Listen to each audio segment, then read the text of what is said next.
संचित कहूंगा इस समय मन मेरा स्वच्छंद है। स्वागत में है आपके भावनाओं के सुमन, वसुधैव कुटुंबकम होना मेरा उद्बोधन।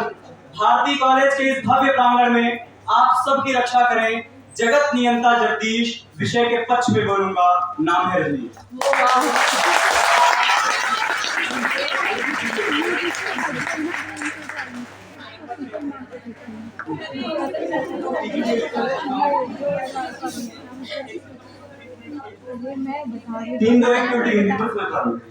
तीन दो एक सदन की गरिमा को सादर अभिनंदन। सदन को प्रस्तावित है कि महोदय, जब हिंदी और वसुधैव कुटुंबकम को मैं तराजू में तौलने का प्रयास करता हूं तो दोनों का भार समान दिखता है, अर्थात हिंदी और वसुधैव कुटुंबकम दोनों एक दूसरे के पूरक हैं।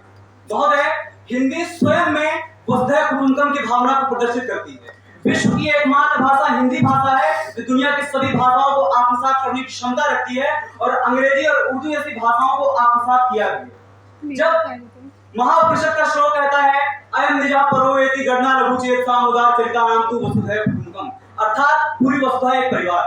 मैं 5 विभिन्न क्षेत्रों के माध्यम से आपको बताना चाहूंगा। सर्वप्रथम ऐतिहासिक क्षेत्र में, जब विश्व पटल पर हम बात करेंगे वसुधैव कुटुंबकम के और हिंदी के परिप्रेक्ष्य में, तो लोग हिंदी का गौरवशाली इतिहास पूछेंगे।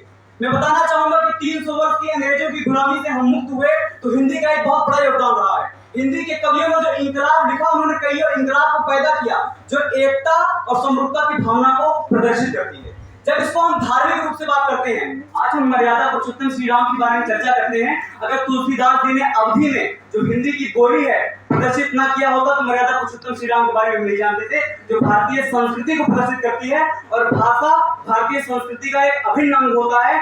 वसुधैव कुटुंबकम भारतीय संस्कृति है और हिंदी भारतीय भाषा है। वर्ष 2019 के वैश्विक आर्थिक मंच की रिपोर्ट के अनुसार वर्ष 2050 में भारत में हिंदी सर्वाधिक महत्वपूर्ण भाषा बन जाएगी। जब हम बात करते हैं विश्व के 150 देशों में हिंदी भाषा बोली जाती है, जहां 120 करोड़ लोग हिंदी भाषा बोलते हैं। हाल ही में ऑक्सफोर्ड डिक्शनरी में 500 नए शब्दों में 240 शब्द भारतीय भाषा और हिंदी भाषा में आए। आज हम हिंदी वर्चस्व की बात करते हैं, लोग आर्थिक क्षेत्र की बात करते हैं। हम गूगल पर कुछ सर्च करते हैं, गूगल ने सर्च कर लिया कुमार विश्वास को, जो हिंदी के कवि थे, और आज लाखों रुपए डॉक्टर कुमार विश्वास को मिलता है हिंदी की कविताएं पढ़ने के लिए। आप हिंदी वर्चस्व और हिंदी को आर्थिक क्षेत्र की बात करते हैं। जब इसी को हम राजनीतिक क्षेत्र के विषय में तोलना चाहेंगे तो G20 की अध्यक्षता में जब देश का प्रधान संयुक्त राष्ट्र संघ अगर हिंदी में भाषण देता है तो पूरी दुनिया सुनती है। 11 सितंबर 1893 में जब स्वामी विवेकानंद ने विश्व सभा को धर्म सम्मेलन में कहा, मेरे प्रिय अमेरिकी वासी भाइयों बहनों, विश्व बंधुत्व की बात, वसुधैव कुटुंबकम की बात तब से है, 2023 की G20 की अध्यक्षता से नहीं आया है। जब हम आर्थिक क्षेत्र की बात करते हैं तो ये कहा जाता है, ये प्रश्न उठता है कि हिंदी रोजगार सृजन करने में असमर्थ रही है, लेकिन हिंदी भारत की एक मातृभाषा है और रोजगार सृजन करने में जब वसुधैव कुटुंबकम या वैश्विक पटल पर हम बात करेंगे तो हिंदी रोजगार सृजन करने में सक्षम है। जब इसको हम साहित्यिक रूप से देखते हैं तो कहा जाता है कि साहित्य समाज का दर्पण है, तो साहित्य समाज का दर्पण है। हिंदी का एक विशेष योगदान समाज में रहा है एक दर्पण के रूप में। इसी के साथ मैं विराम देता हूं। धन्यवाद।